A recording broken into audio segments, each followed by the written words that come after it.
चलिए आज हम जानते हैं उत्तर प्रदेश के एक शहर सहारनपुर के इतिहास के बारे में। उत्तर प्रदेश का सहारनपुर, जिसे कभी शाह हारूनपुर के नाम से जाना जाता था, लेकिन मुगल बादशाह अकबर के शासनकाल में इसे मौजूदा नाम मिला। यह शहर खुद में सैकड़ों साल पुराने इतिहास को समेटे हुए है। जिले के कई हिस्सों में जब खुदाई की गई तो सिंधु घाटी सभ्यता के निशान मिले। मौजूदा समय में सहारनपुर अपनी लकड़ी के नक्काशीदार कुटीर उद्योग के लिए दुनिया भर में काफी मशहूर है। यह शहर उत्तर और उत्तर पूर्व में शिवालिक पहाड़ियों से घिरा हुआ है, जो कि इसे देहरादून से अलग करता है। कभी हरिद्वार भी सहारनपुर का हिस्सा हुआ करता था। चलिए जानते हैं सहारनपुर शहर का इतिहास कैसा रहा है। कहा जाता है कि सहारनपुर का इतिहास लगभग 2000 साल पुराना है। इसका इतिहास बेहद तार्किक तरीके से मिलता है, लेकिन मौजूदा वक्त में खुदाई के बिना स्थानीय राजाओं के इतिहास और प्रशासन का पता लगाना बेहद मुश्किल है। समय बीतने के साथ इसका नाम तेजी से बदलता गया। इल्तुतमिश के शासनकाल में सहारनपुर गुलाम वंश का एक हिस्सा बना। 1340 में शिवालिक राजाओं के विद्रोह को कुचलने के लिए मोहम्मद तुगलक उत्तरी दोआब तक पहुंच गया था। वहां उसे पाओधोई नदी के तट पर एक सूफी संत की मौजूदगी का पता चला। वह उन्हें देखने के लिए गया और इस जगह को शाह हारून चिश्ती के नाम से शाह हारूनपुर नाम रखा गया। हालांकि इतिहासकार इसकी पुष्टि नहीं करते हैं। कैसे पड़ा इस शहर सहारनपुर का नाम? रिपोर्टर की माने तो अकबर पहले मुगल शासक थे, जिनके शासनकाल में सहारनपुर में नागरिक प्रशासन की स्थापना की गई। दिल्ली प्रांत में सहारनपुर सरकार बनाया गया और एक राज्यपाल नियुक्त किया गया। कहा जाता है कि लगभग 650 साल पहले सहारनपुर के शासक राजा शाह रणवीर सिंह के नाम पर इसका नाम पड़ा था। इससे पहले यह क्षेत्र एक छोटा सा गांव हुआ करता था और सेना का कैंट क्षेत्र था।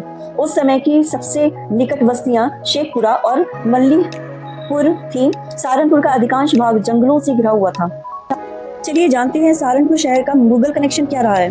सहारनपुर में अकबर ने 2 टकसालें स्थापित की थी, एक सहारनपुर में और दूसरी ज्वालापुर में। इन टकसालों में सिक्के डाले जाते थे। शाहजहां ने सहारनपुर को जागीर के रूप में राजा शाह रणवीर सिंह को सौंप दिया था। सहारनपुर में आज भी कई जगहों पर पुराने समय के चिन्ह देखे जा सकते हैं। यहाँ शाहजहां और मुमताज ने भी समय बिताया था। क्षेत्र में रायवाला जैसी दलदली मिट्टी वाली जगह थी, जिन्हें धीरे धीरे विकसित किया गया। ऐसा कहा जाता है कि राजा शाह रणवीर सिंह के शासनकाल में शहर का विकास होना शुरू हुआ था। हालांकि सहारनपुर के नामकरण को लेकर अलग अलग मत देखे जाते हैं। इतिहास के उन पन्नों की तरफ जाते हैं जहां पर अंग्रेजों ने सहारनपुर शहर पर कब्जा किया था। 1803 में सहारनपुर अंग्रेजों के पास गया।